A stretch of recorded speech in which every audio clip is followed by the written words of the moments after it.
Hey guys, it's me here, Comrade Lavender here, and today I'm back with another anti-capitalism deep dive YouTube video topic. Today I want to do the reality TV files, the pure evil, the Rock of Love bust with Bret Michaels reality TV show files, deep dive, capitalism, body shaming, problematic moments, fat shaming, misogyny, racism, colorism, bullying, etc. So let's get started in this video. But before we get started, all my YouTube videos that are related to this topic right now, all the reality TV videos that I've done will be on the screen right now. If you'd like to check my other reality TV topics, that I've covered on my channel, they'll be right here. So let's get started into this YouTube video topic. But she's got to know rock and roll is my one big love. Basically, what I'm trying to say is rock and roll is an insatiable bitch goddess, but I love her, and I'm just looking for that one woman in my life to participate in that threesome. So, and you said you were there to pick the love of your life. That's now true. You're back. Right. For season 2, where you pick a different love of your life. Remember when we were here and you said, it's rock and roll love? Yeah. Hi, thank you, it's been great. And then when the bus door swung open, they got out. Remember this whole joke we had last time? Yeah. This year, what we did to cast it, we just asked, did you see last year's show? And as soon as they said no, we said, great. I've never done this before. Would you like to come on the show? Right. What happened to the girl who won last year, Jess? What happened? Jess, here is my exact reason to go the distance. We had a great time at the end of the show. In hindsight, I think I may have chosen the wrong girl. I think Heather, she had my name tattooed on her neck. That's always a sign of true love. And then me and Jess got together, and in the reality world, when we got done, we just, it just didn't work out. Part of it, obviously, is entertainment, right? Yes. But I am single, and I'm looking for the love of my life. No, you're not. No!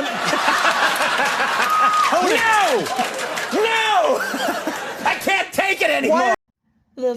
The first season of Rock of Love with Bret Michaels premiered in 2007 and attracted a lot of attention, so much attention that the final garnered over 5.4 million viewers. The wild reality TV dating show that follows the band from the 1980s poisoned lead vocalist Bret Michaels as he meets 25 ladies in hopes of finding his one true love. However, the rock star reality show came with lots of awkward moments, problematic moments, and frankly things that would not fly in any dating show or any reality TV show in 2023. The show was filled with problematic things such as bullying, fat shaming, misogyny, body shaming, transphobia, misogyny, and much more.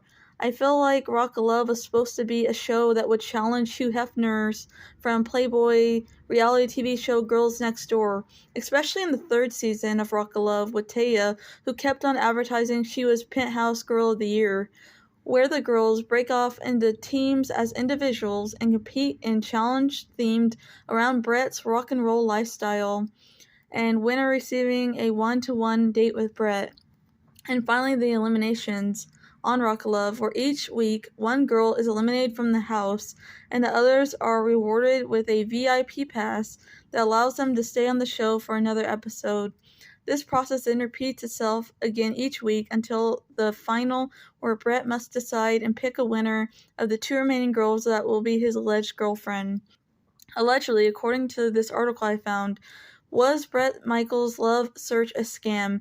Poison star Bret Michaels' hit new reality TV dating show Rock of Love series has been exposed as a sham. The girl he picked to date on season 1 was already in a committed relationship.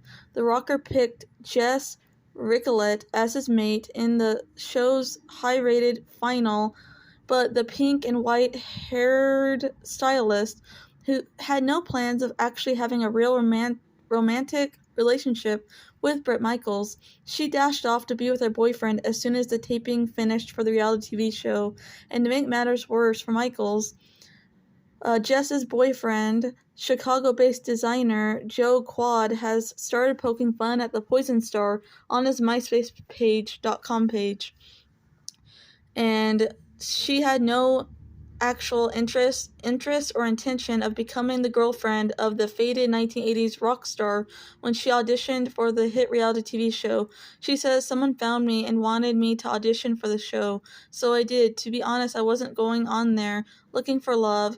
I was kind of like, let's see if I could promote myself." Viewers are beginning to wonder whether these programs and reality TV are contributing to the negative view on women of color in society and ruining reputations. Some examples of problematic reality TV moments that highlight what I'm talking about that involve a black person are on our way to St. Louis, and Farrah and I are so over Natasha. We're just like, you know what? I don't know. I just don't like her face. Her man voice is freaking me out. Every time I hear it, I'm like, Bret's on her bus, and it is not Bret, because it's the deepest voice ever. What is up with Natasha? I think, honestly, what I really think is that she's a dude. Weird. She has a deeper voice than Bret. That's why she wears tutus. Because it hides her bulge. That's okay. No hug? That was not nice to Bret.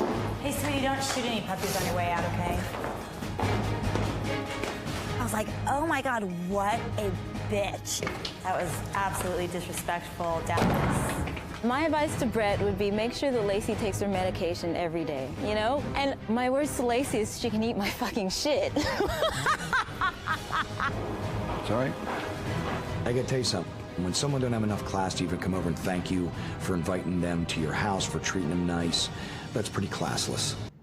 the seasons of Rock of Love, for example, with Bret Michaels, the early 2000s reality TV show, Dallas versus Lacey's beef, the feud with Lacey that begun in episode over Lacey's passion of animal rights activism. She was like a PETA supporter. Despite being provoked by Lacey within the course of 2 episodes, Dallas was eliminated over Lacey in the 3rd episode due to Bret having a stronger connection with Lacey, although there was one provoking and physically assaulting Dallas. Lacey kept taunting her over and over again. Following her elimination, many fans believed there was a racial bias against Dallas, and the show and how like Bret Michaels wasn't even really attracted to black women, and they only put black women on the show because they didn't want to seem like they're racist, and it got mega backlash for that. Then on Rock of Love season 3, Natasha, a black woman, was called transphobic slurs by Ashley, another castmate on her season who was a bully on the show and fat-shamed other contestants. Rock of Love continues to be highly problematic in its treatment of race. Also, when it comes to another contestant, Raven, who is introduced in the pilot episode, is reduced to a single stereotype of black woman, talkativeness. As Raven approaches Bret, surrounded by a harem of white women, she launches into a monologue about her intellectual pursuits, career, and growing up with an abusive mother, all while being interjected with talking head cutaways of Bret saying Raven is intense and talks a lot. After the editing does fade outs to parody the amount of talking Raven is doing, she concludes by saying, I'm looking for someone who's interested in more than just my physical aspects. I'm looking for someone who's interested in my mind. To which Bret replies, well, you do have a nice ass. This misogynistic and racially questionable depiction of Raven. Another controversial moment on Rock of Love was when Ashley and Farrah bullied Britney Starr for being a porn star. I don't have socks on me or in any. All of a sudden, cat fights, screaming again. These girls picking on me again. She's sleeping outside because there's no socks to stay outside. Good job with coming up with original things to pick on me about. That's what we do. Oh my God, you're so special, bitch. You stole fucking our socks. You stole our dirty socks. I'm not a thief. I would never steal anything. I did ask the owners of the ice rink that provided the socks to us if I could take the socks, and they very much did say yes. And, you know, these girls could definitely verify that. So they should stop being catty and think of something better to pick on me about. Kleptomaniac! They would body shame her at every turn and call her fat. Body shaming is harmful because it can significantly damage a person's self-esteem, leading to negative mental health impacts like depression, anxiety, and eating disorders, as well as causing individuals to avoid healthy behaviors like physical activity, and can even contribute to suicidal thoughts, and in severe cases, essentially it creates a cycle of self-criticism and negative body image that can be very difficult to overcome. I also want to talk about Britannia from VH1's Rock of Love Season 3 bus. Still keep in contact with some of the girls? No, I don't keep in contact with none of them. The crazy thing is that, okay, so what you gotta remember, so when I filmed Rock of Love, this was 10 years ago, right? I'm a totally normal bitch. Like, I don't know shit about the world. I was like super I don't know, like I wasn't, like, I never even ate sushi in my life. I never traveled. I didn't know anything. Like, I was really, like, sheltered, I guess. Not sheltered because I'm a G, you know? But I was, like, how do you explain it? Like, I didn't know much. Like, I didn't know much. Anyways, so I go on this show, and I didn't try out for it. I didn't plan on it. Something that fell in my lap, and I was like, fuck it. Like, yeah, I'll do it, you know? And while I was on the show, I'm still my normal self in my head, and there was someone on there that, like, I was like, you know, you're gonna stand out, you're so cool, like, I loved her, she was so fucking cool on the show. And she ended up hating me, and it sucks because she ended up hating on me. That made her hate me, and I don't know why. Oh, I think she got offended because I said I was the only girl that made it out of Rock of Love. But, like, again, me being blunt comes off wrong, but I ain't lying. I wasn't lying. It's the truth. You know what I mean? Like, I am the only one from 3 seasons, 22 girls each season that you know. You don't know anyone else from Rock of Love. And the reason why is because I'm the only one that made it out of Rock of Love. Like, if you take offense to that, like, sorry, but I'm just saying the facts. So anyways, I don't talk to any of them. I was really only friends with one of them, which is the one I'm talking about right now, that just ended up hating on me because I was telling the truth. So no, the answer is no, I don't talk to no girls from Rock of Love. She has been in the headlines recently in November 2024 on the website routers.com for her alleged problematic actions and behavior involving the porn industry on the website known as OnlyFans. Some more true crime cases involving OnlyFans and OnlyFans models and OnlyFans porn stars is there allegations of women on the platform OnlyFans allegedly exploiting other women and scamming. A OnlyFans porn star model, Britannia Rossi, has been accused of scamming and exploiting young women for financial gain. Look at my daughter. She's everything. All that. And a bag of every type of chip. And she's free. Lexi's fresh out of jail. My girl Lexi is making a video right now. Kaylee is shaving. And Gigi's twerking all around the house. And I'm being a good friend supplying the whole gallon of, what is this, crown oil. What I do, I help people be the best them. And I capitalize on how great they could be. And that's what I do. A pimp, like, bro, pimp? I'm never that. Don't say that. If you don't know who Britannia is, she was a castmate on the Rock of Love 3 bus with Bret Michaels and went on to other reality TV such as Charm School. From Charm School. It feels like to know that my chance at winning $100,000 isn't there no more, but I'm a hustler. I'll get it someday. She got shaded by her former castmate Ashley, who was on Rock of Love 3 bus with her and Charm School, from these allegations of exploiting really young women. Britannia has claimed that she treats all the women that do OnlyFans that have lived at her house properties like her own family, but that just sounds like a manipulation tactic like workplace grooming. She used to work with women such as Lauren Lovenue, who goes by Cherry Colvin now, and Baby A. Foreign, who don't work with her anymore. Allegedly, Britannia Rossi takes a 50% management commission from her OnlyFans models.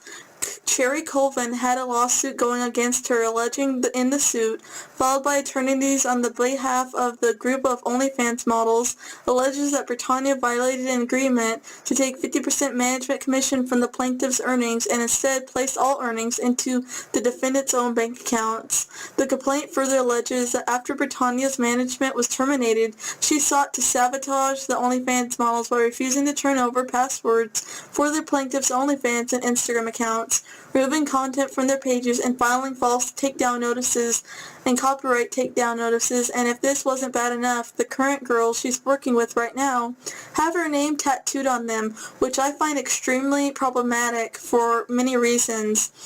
because I'm pretty sure Britannia doesn't have their name tatted on her.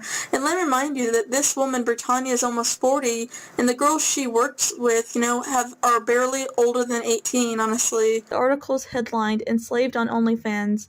Women describe lives of isolation, torment, and sexual servitude.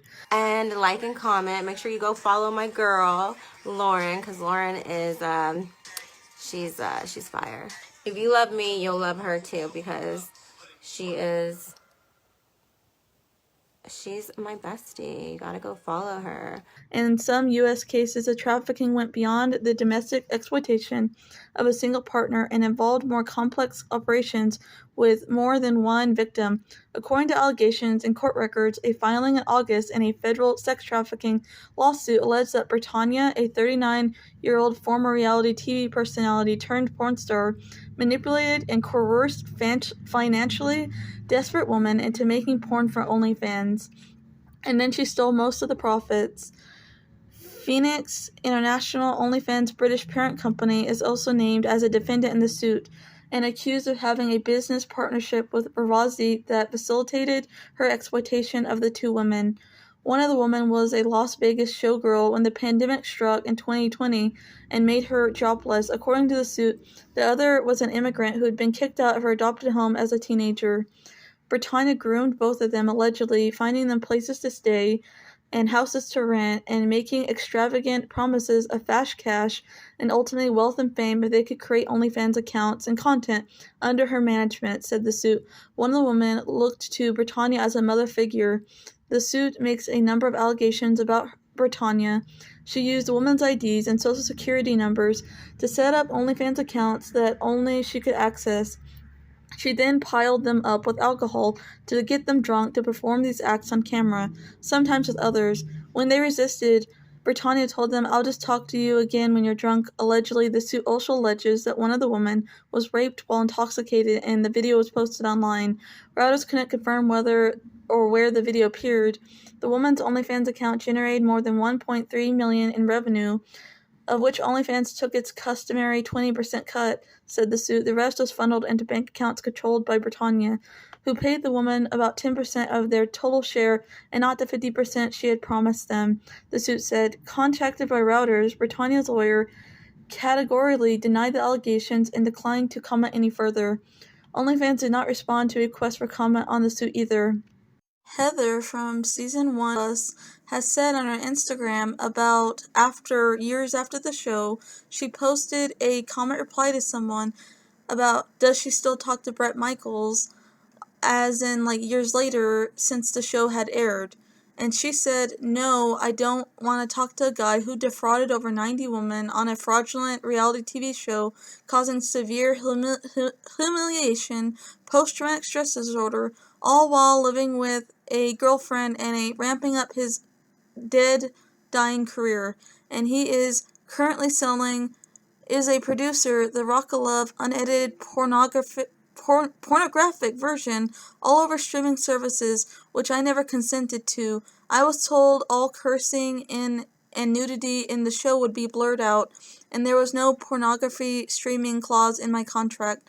Without paying me a dime for this unedited version I did not consent to. I'm currently vetting attorneys and will be exploited the rest of my life while the fraud continues to make money off of me and other innocent female contestants for years to come. He already traumatized many of us."